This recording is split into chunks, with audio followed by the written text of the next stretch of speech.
नमस्कार दोस्तों। आज के लेक्चर में हम लोग फ्रेंच रेवोल्यूशन के घटना के दौरान जो कि 1789 से स्टार्ट हुई थी, अ, उसके बारे में डिटेल में पढ़ते हुए हमने कॉन्स्टिट्यूशनल असेंबली, नेशनल असेंबली और उसके बाद में कन्वेंशन की स्थापना, फर्स्ट फ्रेंच रिपब्लिक की स्थापना 1795, 1792, इन सब के बारे में चर्चा की थी। और साथ ही साथ में हमने कैसे 1793 से लेके 1794 तक आतंक का राज्य रॉबेस्पियर की लीडरशिप में स्थापित हुआ फ्रांस में, उसके बारे में भी चर्चा अपने पिछले व्याख्यानों में की थी। तो इस लेक्चर में हम लोग जो डायरेक्टरी की स्थापना हुई उसके पर चर्चा करेंगे।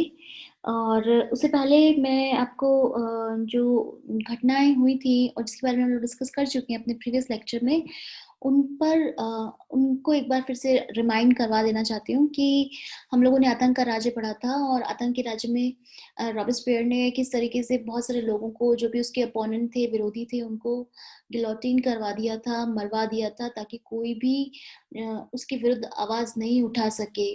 और इवेंचुअली रॉबेस्पियर का भी अंत में हश्र ऐसा ही हुआ, रॉबेस्पियर को भी गिलोटिन कर दिया गया। और 1794 में जिरोंदिस्ट, जिनको कि पहले रॉबेस्पियर ने गिलोटिन करवाने की कोशिश की थी और कई जिरोंदिस्ट लोगों को गिलोटिन करवा दिया गया था। उनमें से कुछ बचे कुचे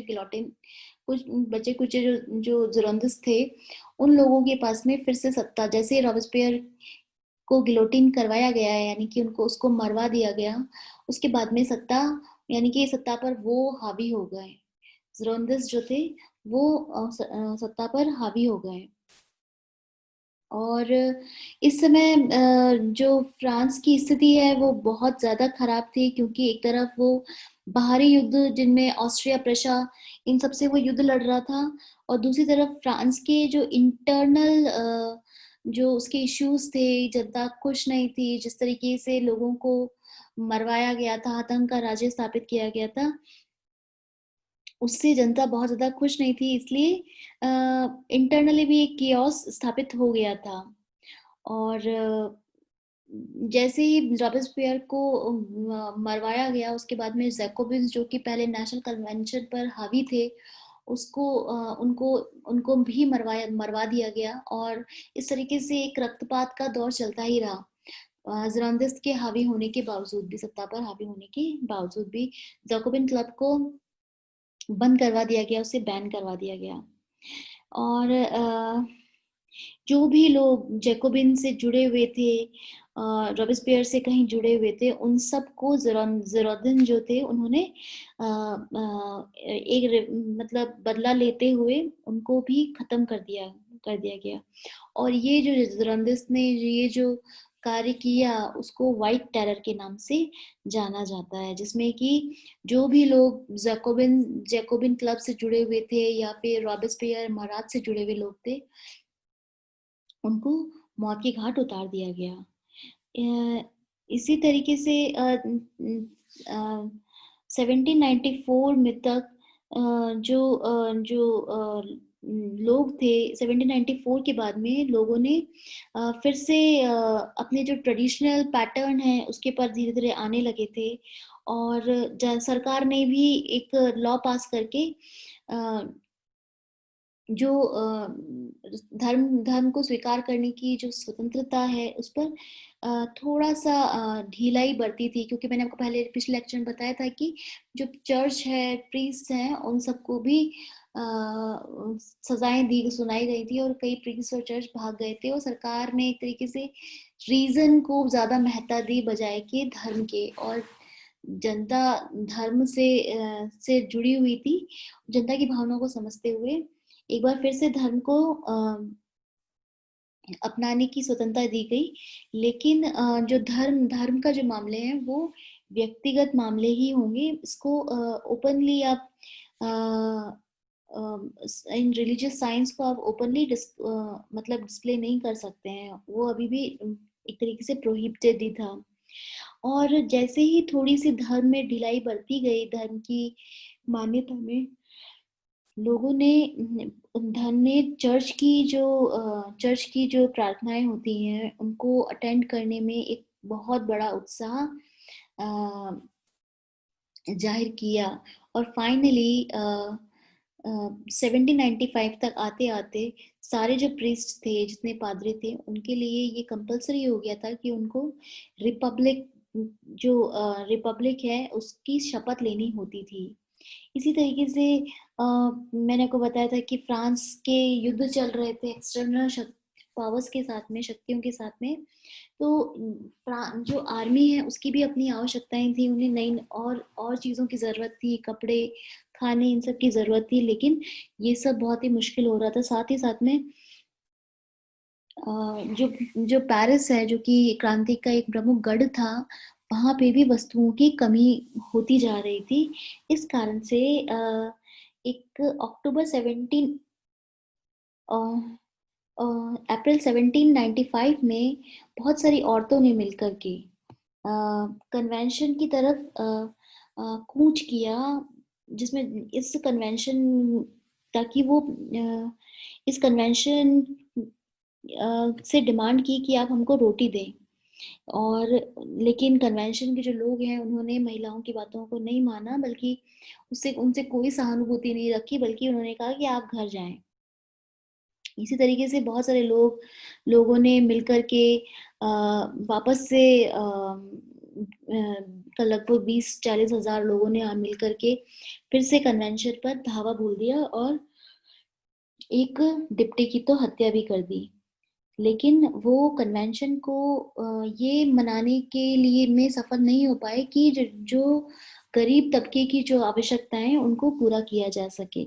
इसलिए जो गरीब तबका है वो एक तरीके से बिल्कुल बेसहारा हो गया। जिसके पास शक्ति है उसने अपने विरोधियों को खत्म किया। जैसे पहले जेकोबिन्स ने ज़रांदस को खत्म किया और जैसे ज़रांदस के पास में ताकत आई तो उन्होंने जितने भी जैकोबिन लोग थे उनको खत्म कर दिया। और इस घटनाक्रम के बीच में 1795 में डायरेक्टरी की स्थापना हुई और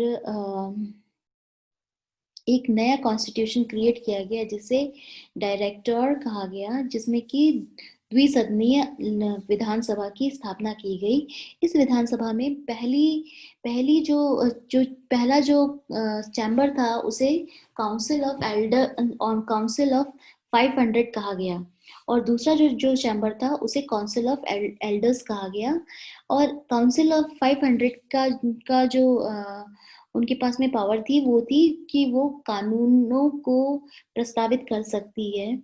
और ये जो काउंसिल ऑफ एल्डर थी ये कानूनों जो कानून प्रस्तावित किए गए हैं काउंसिल ऑफ 500 के द्वारा उसको रिव्यू कर सकती है, अप्रूव कर सकती है या फिर उसको लॉ के रूप में पास ना करने की शक्तियां भी उसके पास में थी। लेकिन इसकी सबसे बड़ी जो शर्त थी वो ये थी कि हर साल करीब 1/3 जो चैम्बर के लोग हैं, चैम्बर के मेंबर हैं, वो रिन्यू होते जाएंगे। और साथ ही साथ में इसमें साथ ही साथ में ये व्यवस्था की गई कि जो कार्यकारी शक्ति है वो 5 सदस्यों की एक जो डायरेक्टरी है अ, जिसके पास में 5 साल का कार्यकाल होगा उनके हाथ में होगी। तो एक तो कॉन्स्टिट्यूशन नया कॉन्स्टिट्यूशन बनाया गया जिसमें द्विसदनीय सभा थी और साथ ही साथ में एक डायरेक्टरी की स्थापना की गई जिसमें कि 5 लोगों के पास में कार्यकारी शक्तियां दी गई थी जो कि जिसका टाइम पीरियड 5 years का था। लेकिन ये जो डायरेक्टर्स थे, शुरुआती डायरेक्टर्स थे, उन लोगों को जनता की भावनाओं का बहुत ज़्यादा नॉलेज नहीं था और ना ही वे देश को बहुत अच्छे से समझते थे। और वो ये देखने की कोशिश ही नहीं कर पाए कि जो कैथोलिज्म है, जो जनता का सर्वप्रिय धर्म है, उसको वो एक काउंटर रेवोल्यूशन से ज़्यादा कुछ नहीं समझ पाए। और इसीलिए उन्होंने उन्होंने धर्म को बहुत ज़्यादा महत्ता नहीं दी। हालाँकि हालाँकि जो लोकल एडमिनिस्ट्रेटर हैं और जो लोकल लोग हैं, जो कि जनता की भावनाओं को समझ रहे थे, वो जानते थे कि जनता के लिए धर्म बहुत इम्पोर्टेंट है। किसी ने तो एक स्टेटमेंट भी दिया था कि give back the crosses, the church bells and Sundays and everyone will cry long live republic. तो लेकिन ये जो डायरेक्टर्स थे, ये इस भावना को नहीं समझ पा रहे थे कि जनता जो है वो धर्म चाहती ही है। और इसी क्रम में डायरेक्टरी ने एक अच्छा काम ये किया कि उन्होंने जो रेन ऑफ टेरर, आतंक के राज्य के दौरान जो जिस तरीके से मनमाने तरीके से लोगों को एग्जीक्यूट कर दिया गया, मार दिया गया, गिलोटिन कर दिया गया, उसको उसकी आलोचना की, उसे बंद किया, लेकिन साथ कहीं न कहीं खुद ही बायस्ड होकर के लोगों की, जो लोग डायरेक्टरों का विरोध कर रहे थे, उनको रिप्रेस करने की कोशिश की, उनको उनको दबाने की कोशिश की, उनकी आवाज़ को ख़त्म करने की कोशिश की। साथ ही साथ इसी समय इकोनॉमी जो है वो बहुत ही बुरी अवस्था में थी।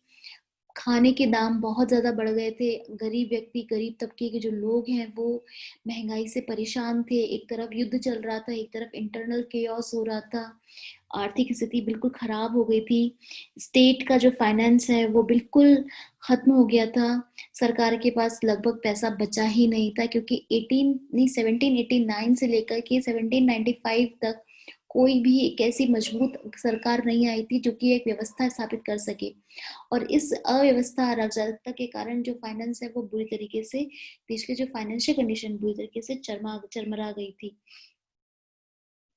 और दूसरा जो एक जो जो स्थिति थी वो ये थी कि अ, बहुत ज़्यादा करप्शन भी इस समय फैल गया था, क्योंकि पैसा लोगों के पास था नहीं, और जिनके पास था उन्होंने करप्ट तरीके से पैसे को उगाने की कोशिश की। साथ ही साथ ये जो डायरेक्टर्स थे वो भी बायस्ड थे। वो किन्हीं लोगों को सपोर्ट करते थे और किन्हीं लोगों का वो विरोध करते थे, जिसके कारण लोगों में बहुत ज़्यादा असंतोष था। रुपए की कीमत है वो बिल्कुल घट गई थी। जो उनका जो मनी मनी था, असाइनेट्स, वो बिल्कुल उनकी उसकी जो वैल्यू थी वो बिल्कुल ख़त्म हो गई थी। और इसके कारण जो लोग ऋण देने वाले जो लोग थे, जो डिबेटर्स जो थे, वो लोग जिन लोगों ने डेट लिए हुए थे, उन लोगों ने अपने डेट्स जो हैं वो बहुत ईज़िली पे कर दिए थे, क्योंकि जो नोट है उसकी उसकी वैल्यू बहुत ज़्यादा नहीं रही थी। अम, इसलिए ये जो डायरेक्टरी है, वो चाहती तो बहुत अच्छा काम कर सकती थी, लेकिन वो बहुत अच्छा काम नहीं कर पाई। और इस कारण से अ, जो केओस आतंक के राज्य में स्थापित हुआ था, वो लगभग चलता ही रहा। और जो वॉयलेंस है, हेवी हैंडेड रिप्रेशन है, वो कंटिन्यू रहे। और अभी भी जो लोग हैं वो संतुष्ट इसलिए नहीं थे, क्योंकि जो 1793 में जो एक तरीके से यूनिवर्सल पुरुष मतदाता अधिकार दिए गए थे, वो वापस से छीन लिए गए और उसको संपत्ति से लिंक कर दिया गया, जिसके कारण बहुत सारे जो लोग हैं वो मत देने से चूक गए थे। तो वो भी एक बहुत बड़ा असंतोष का कारण बना। ये अब सामान्य लोग, जो कि 1789 से लगातार युद्धों में, इंटरनल केओस के अंदर परेशान हो गए थे, गरीबी बढ़ रही थी, फाइनेंस फाइनेंस की सिचुएशन खराब हो रही थी, वस्तुओं के दाम बढ़ रहे थे, इन सब से वो बहुत ज़्यादा परेशान हो गए थे। और finally all they wanted is stability, peace and an end to the condition that has initiated the chaos, political chaos. लेकिन बल्कि उनकी तो यहाँ तक इच्छा थी कि लुई 17 को गद्दी पर बिठा दिया जाए। और कुछ लोग तो ये चाहते थे कि वापस से रेन ऑफ टेरर की स्थापना कर दी जाए, ताकि जो लोग अभी मनमाने कार्य कर रहे हैं उनको रोका जा सके। इसलिए एक दोनों तरफ से ही कियोस था। डायरेक्टरी का जो रिजीम था, उसमें दोनों तरफ से कियोस था, कि एक वो वर्ग था जो आतंक को सपोर्ट कर रहा था, और एक वर्ग ऐसा था जो कि शांति प्रिय था, और वो ये नहीं चाहता था कि किसी तरीके का पॉलिटिकल केओस हो। इस सिनेरियो में जो आर्मी है उसने इम्पोर्टेंट रोल प्ले किया, क्योंकि अब डायरेक्टर्स ने अपनी मांगों को मनवाने के लिए, जनता को फोर्स करने के लिए आर्मी का उपयोग करना शुरू कर दिया था। और इसी इसी कार्यवाही के दौरान नेपोलियन बोनापार्ट है, उसने बहुत सारी पावर गेन कर ली थी। और 1797 में जब जो रॉयलिस्ट थे, यानी कि जो कि राजा राजतंत्र के समर्थक थे, उन लोगों ने जब सत्ता हासिल कर ली इलेक्शंस के बाद में, तो जो रिपब्लिकन लोग थे, जो कि रिपब्लिक को सपोर्ट करते थे, उन लोगों को बहुत ज्यादा परेशानी हुई, क्योंकि वो रॉयलिस्ट को पसंद नहीं करते थे। इसलिए उन्होंने क्या किया कि अ, चालाकी करके जितने भी जो सारे लोग थे, जो कि विनर थे, उन लोगों को मरवा दिया, और जिनके जो पेपर्स थे उसको भी खत्म कर दिया, जिससे ये जो रिपब्लिकन है एक बार फिर से सत्ता में आ गए। और ये जो नई करेक्टेड गवर्नमेंट है, यानी कि जो रॉयलिस्ट, पहले जो जनता की तरह चुनी गई थी सरकार थी, वो तो रॉयलिस्ट समर्थक लोग थे, और रॉयलिस्ट थे, और राज्यतंत्र के समर्थक लोग थे। उनको हटा करके वापस से रिपब्लिकन सरकार बनाई गई। तो ये जो करेक्टेड गवर्नमेंट थी वो स्टिल इट बिलीव्स दैट कि Catholicism and royalism were dangerous to republic. And उन्होंने वापस से एक फ्रेश कैंपेन स्टार्ट किया रिपब्लिकन आइडियाज को प्रमोट करने के लिए। लेकिन जो सिटीजन है उन्होंने न केवल इन जो सरकार की जो डिक्री है उनको उनका मजाक उड़ाया, बल्कि बल्कि उनको मानने से भी इनकार कर दिया गया। इधर फ्रांस है, वो लगातार युद्धों में था। 1798 में इजिप्ट के साथ में युद्ध हुए, और इजिप्ट के साथ में युद्ध हुए, और साथ साथ में और भी जगह युद्ध हुए। बैडन वुर्टनबर्ग का युद्ध हुआ। और ये जो 1799 में जो फ्रेंच आर्मी है, उनको भी थोड़ा नुकसान इसलिए हुआ कि कई जगह पे उनको हार का सामना करना पड़ा, और जिसके कारण जो न्यूली सिलेक्टेड जो डायरेक्टर्स थे, उन्होंने ये सोचा कि क्यों ना गवर्नमेंट का जो प्रारूप है उसको बदल दिया जाए, और सत्ता 5 लोगों के हाथों में ना होके बल्कि केवल 3 लोगों के ही हाथों में रह जाए।